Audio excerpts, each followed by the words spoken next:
What is Cinemacon? Why was everyone there? And how come absolutely no one can show us anything from inside the presentations, but they're telling us everything they saw and heard? If you are having any of those questions or more about Cinemacon because of the mass overload of content and videos and articles and trailer drops that you've been seeing all over social media for the past couple of weeks, don't fear. I am here to answer those questions and more, and also offer a lot of clarity to the things that creators have not been saying in their videos or their coverage of the event, and things that are kind of hard to know truly unless you were there or unless you are deep, deep into reading the trades.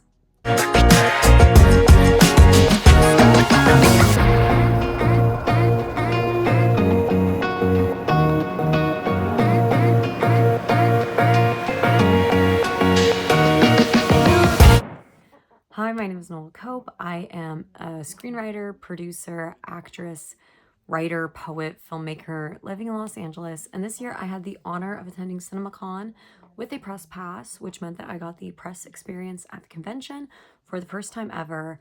And here are a multitude of things that I learned there.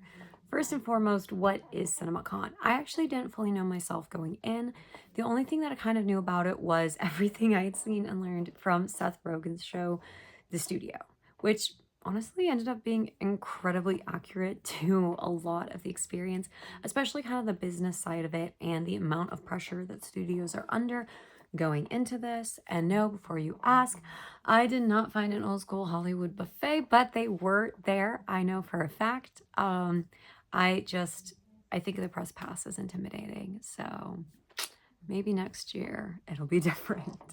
But the studio does do a really good job of showing things, like honestly rewatching it after having attended.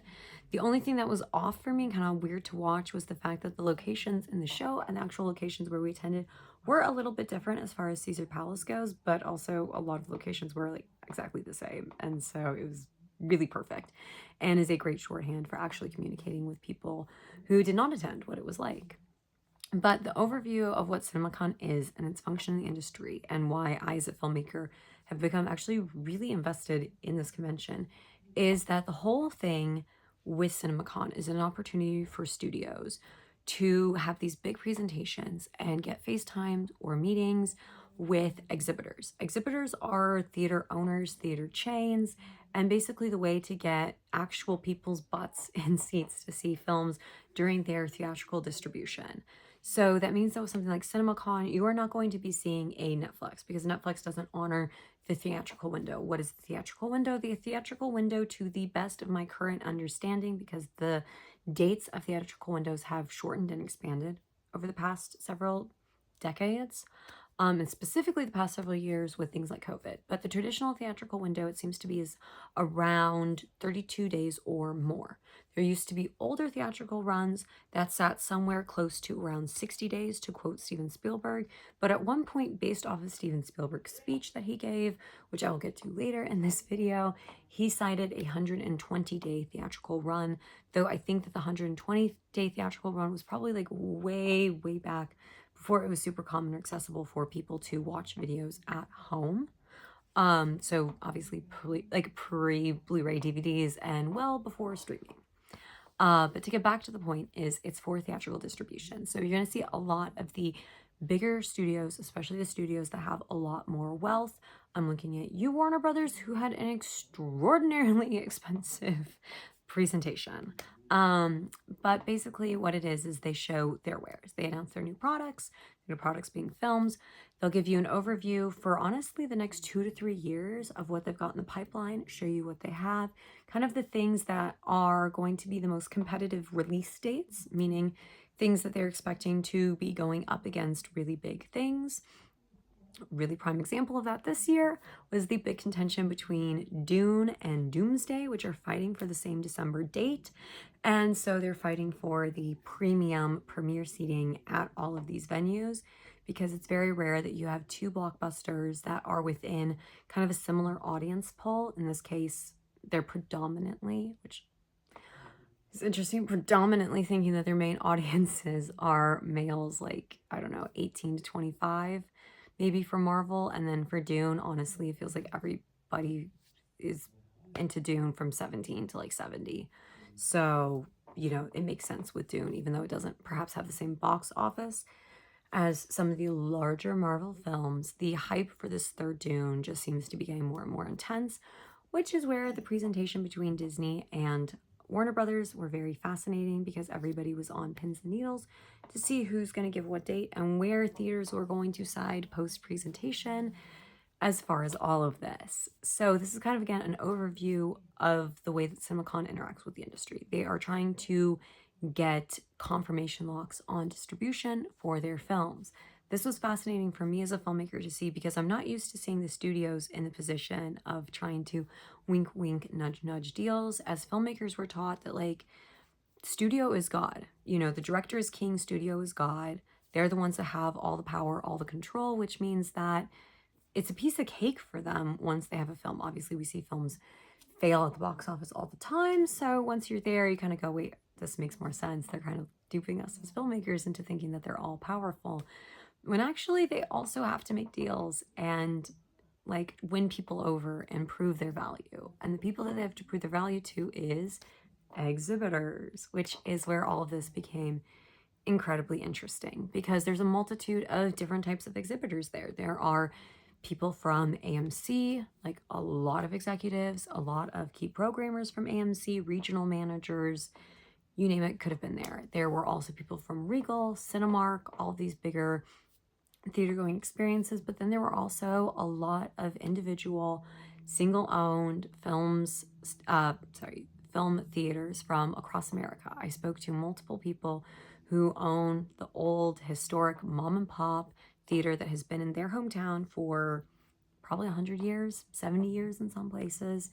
And so they have a very, very different experience, because they may only have 1 to 2 screens. They have not perhaps made upgrades like Adobe or IMAX. And so what they're really trying to do is figure out how to appeal to their local community without perhaps making these big upgrades, and what kind of films they can show that will shine regardless of the screen, which is where things like Neon want to come in and be able to say, hey, even though you have 1 screen, take a look at me, I'm worth it. While also, you know, platform like Neon is trying to be counter programming at these really big multiplexes. Again, very interesting dynamic, and these studios are going up against each other. And though they played very nice for almost all of it, except for Amazon Prime Studios, who definitely had absolutely no issue stating their stance on the Paramount Warner Brothers merger, which, again, a whole thing that I will get to when I get to the breakdown of all of this. It's an interesting environment. So that's the business setup of it. The foundation is, it is studios trying to get information and deals made with exhibitors and excite exhibitors and win them over. You get so many free things from all these different businesses, corporations, companies that are trying to make deals with these theater owners. And these theater owners are also trying to improve their relationship with studios in order to get additional promotional materials, assists with marketing and their audience, etc., etc. Like, it's a very not codependent. It's a very interdependent relationship when it works. There we go. And so it was fascinating to watch it in the moment and see how it all kind of breaks down. So for me, going in as a filmmaker, I appreciated just watching it happen, watching the business, seeing how it is. And then, you know, the studios are obviously bringing in their heads of marketing. They're bringing in heads of different subdivisions within the studios, their different imprints. I don't even think imprints is the proper term for it, but we're going to roll with it because sleep deprivation is real. And so, you know, you go through all of these hoops, but then there are these other subcategories of people. People there. There will be people there that are there to promote upgrades for the theaters. There will be theater designers. There will be a litany of other people whose professions relate to filmmaking or exhibition. There aren't a ton of filmmakers there unless they're there representing a project or there with a company that wants them there to talk about their product. So they're kind of few and far between. The majority of people beyond studio representatives and exhibitors is going to be press, which was very interesting because press this year was heavily divided between 2 categories, which is your traditional media outlets, so think Deadline, Variety, Hollywood Reporter, IndieWire even, and also your new wave, which is content creators. And the tension between these two groups was fascinating to witness. And it was one of the biggest ongoing talking points of Cinemacon, which is traditional media and outlets felt like these guys were really stepping in their space and on their toes. And these guys felt like these guys being the influencers and content creators, felt like these people were outdated, old, and not cooperating with them or their behavior. And truthfully, as a filmmaker observing it, it was kind of hard not to feel like the majority of the people that were there with content creator badges perhaps needed to work on their ability to share space and be professional. I think that a lot of them didn't understand the role this plays in the industry, that this is not perhaps a Comic-Con type place. That's not to say that you can't have fun. This is just to say maybe be mindful that there are always listening ears around you, and that the things that you say and the way that you talk about the industry is going to impact the way that people listen to your opinion and how much stock or credit they give you, and therefore how much time they're going to give you to interact, or how easily they're going to let you, take up space and be rowdy. I think the fact that most of the content creators rapidly left presentations after they saw the only trailer that they were there for spoke volumes. The fact that multiple times we were told, like, hey guys, like these things aren't complete, like don't go and talk about it. They would go and talk about it. They didn't care. They did not necessarily respect kind of the code of conduct. And there is just like kind of a lot. And again, these are individuals. There were multiple people, which I will speak to in a second, who were incredible, who came in professional and really finding ways to adapt their platform and the fact that they are video creators to a space like CinemaCon and be respectful and be professional and kind of merge the worlds between traditional journalism, content creation, and the needs of the entertainment industry ecosystem. And those were fantastic individuals, but they were few and far between, and they didn't bring with them a Chad energy. They didn't act like frat boys let loose in Vegas for the weekend. They had, like, there are people and ways to have fun at CinemaCon and have a good Vegas time while still maintaining the professional boundaries and the respect necessary for the people that you're interacting with. And perhaps you should not say things about the industry you are covering that make you sound like you actually don't know the industry you're covering. All of the people from the traditional worlds tend to have studied this. They have film criticism background. They have watched classics. They know what they're talking about, and they step outside of what they cover quite frequently. They will watch films that aren't just made for them, whereas content creators aren't really encouraged to step outside their comfort zone and push the boundaries of what they consume, how they consume it, or how they speak to their audience. They're also heavily encouraged to stay within a very restrictive box and to never challenge the status quo of the platform that they're on, whereas traditional journalists hold a completely different sense of conduct, purpose, and individual value that they bring to their work. So I kind of get it on the hand of these guys. I also understand how hard it was for the creators that were genuinely there as journalistic figures, as people who run incredible podcasts, as people who come from filmmaking backgrounds, who have degrees and education, and also took film criticism classes, to be lumped into and given a very cold shoulder or disrespect right off the bat just by association of the platform that they distribute their content on. So I think it's going to be an ongoing thing. Obviously, my opinion and the advice that I always gave all of the creators I was with is the cream floats to the top, and it's something I experienced in a couple of days of being there. Day one, first thing in the morning, looking young, looking cute, taking photos and videos for my 96-year-old grandmother. I had people walking the photo. I had people being rude. But by day 5, that was not the case anymore because people had gotten to see me attending all of the panels. They saw me literally sitting and writing notes by hand every single morning. They saw me typing them up in the morning. They saw the energy and the way that I talked, the analysis of films, the awareness of the book to film adaptations, an awareness of the industry. They saw me openly talking about how I thought it was very interesting that the head of the MPA took credit for creating the PG-13 rating, despite the fact that that has always been given and attributed to Steven Spielberg and his stance on Temple of Doom, which then, of course, later when Steven Spielberg showed up, the head of the MPA had to acknowledge Steven Spielberg's contribution. The reason that was a large reason why he won the first and only, I want to say it was a Centennial, I'll just put it below, award from, there we go. So it was fascinating to see all of that and knowing those type of things and speaking openly but respectfully about that, being like, oh, this was really interesting because I wasn't aware. I thought this. Being willing to speak to that and acknowledge your own knowledge of the industry is very helpful. It is perhaps better to acknowledge and say those things publicly versus talking openly about how you truly and fundamentally believe. Dude, I don't know how else to say it. There's this one guy who's literally just going off.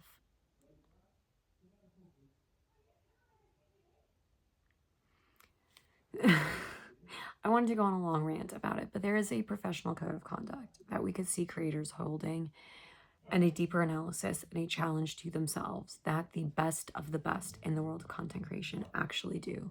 The ones who get access, the one who are respected by filmmakers, by entertainers, the people that I immediately went, I want to recommend you to the filmmakers I know because of the quality that they actually produce, because they know their shit and they're not afraid to say that they don't know something and they want to learn more. And they want to learn more not just because they can make a buck off of it, but because they see the value in intelligence and in challenging themselves and the way it makes them better person and better at their job, and that they can be an example and role model to their audience. Presentations themselves and why you're not allowed to film and not allowed to record, there's a multitude of different reasons. I think one of the most important reasons for people to understand is a lot of times the trailers, things that we were seeing were not final. And there were many, many instances of things that we were seeing that they said, these are not complete, these are not final, these are works in progress, etc.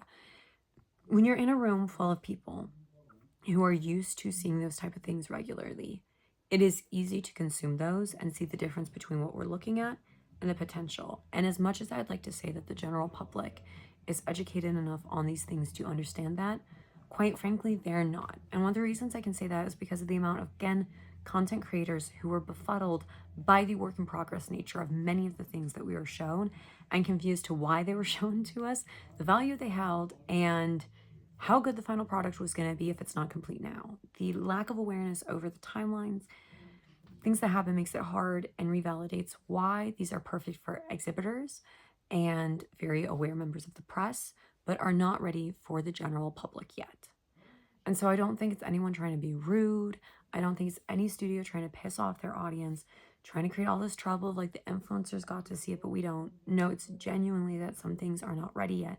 The marketing campaigns are testing things, they're demoing things, they're taking feedback, they're figuring so many things out. There is a lot and a lot of moving pieces in the film industry. Just what we saw alone with the amount of people it takes running a theater to get a theater in on screen in your hometown is so much more of a journey and so takes moving so many more mountains than even I as a filmmaker ever truly stopped to think about. I understood the surface level of it. I did not understand kind of the huge iceberg that laid underneath the ocean that is what exhibitors deal with. Nor did I realize how much work it is for studios to take on distribution. So that's why, honestly, I gained even more respect for companies like A24 and Neon that have really come out of the gate so early on and mastered this in such a meaningful way while making films that are riskier, bolder, and made by people that are often overlooked by the more traditional studios that have a very rigid guideline of what they're looking at right now. Speaking of their upcoming programming and all the things that the studios are looking at, it was a very, very interesting lineup that was very revealing of where the misinterpretation of data is leading film studios. Why do I say misinterpretation of data? I attended multiple panels that were designed for exhibitioners during my time there. I saw the same numbers repeated in presentation after presentation, and many times the data was completely missed. Like they had the numbers are right there, but they were attributing the wrong factors to the numbers and they didn't ask the right follow-up questions. They didn't do the right breakdowns. The reason I can truthfully say this is the number one focus of the entire convention was how to gain the Gen Z audience. I am a member of Gen Z. Everyone I interact with for the most part is a member of Gen Z. And it's very clear for me as I was sitting there listening to people who are millennials or older talking about Gen Z. Gen Z, why does Gen Z do this? That there is not a single voice for Gen Z. And until Gen Z is actually sitting at the table, it's going to be impossible to interpret these numbers accurately or figure out the follow-up data to seek, because you're ignoring the elephant in the room, and essentially you're ignoring the actual answers of how COVID affected us as audience members, why COVID affected us as audience members, how the job market is affecting us, where we're spending our money, how we're spending our money, and the difference between the city economy and city Gen Z versus the more middle America, rural or small town Gen Z spending habits, culture, needs, all of that. And so I was fascinated by the lack of that and how the data was again being interpreted through a lived millennial experience versus the lived Gen Z experience. And only the people who are willing to give Gen Z a seat at the table are the only ones who are going to truthfully get Gen Z butts in the theater. Again, looking at you, Neon, because Neon's actually doing it. They're taking risks on younger filmmakers and Gen Z filmmakers and have an incredible lineup that will include all of those filmmakers. And it's going to perform really well. And even if it doesn't outperform anybody else, it will do exactly what Neon wants it to do, and they will earn the respect and reputation of Gen Z for Gen Z's lifetime. So the presentations were fascinating to see, because what we're seeing is, because it is millennial eyes looking at Gen Z numbers, there's a mass regression happening in what they're going to make. 2026 is going to be a really solid lineup for many of these studios, many of these chains that will include really unique stories.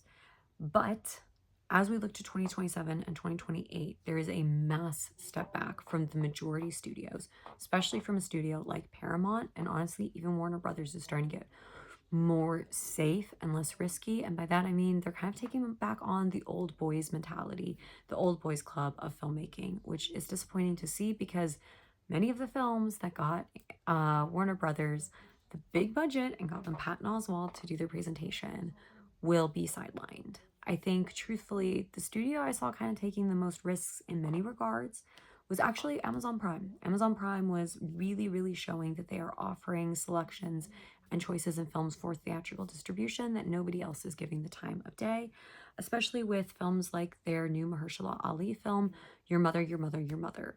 Everything about it is bold, everything about it is interesting, and does it have a big potential to flop at the theater? Possibly. But for me, I was fascinated at the opportunity for a film that is vastly different from anything else I saw over the past 5 days get and shot at theatrical distribution, even if it's as an art house selection. These things are considered risk is because of the misinterpretation of data. Even with a film like Project Hail Mary, it was very clear to see that they're not actually taking in the main takeaways from the audience with that film. And that was disappointing to see, because even though it was Amazon Studios, they weren't getting it. And also cracking me up because they kept referring to it as original, which, yes, compared to the endless franchise remakes that we're seeing, it was more original, but it's still an adaptation piece, which was very, very fascinating.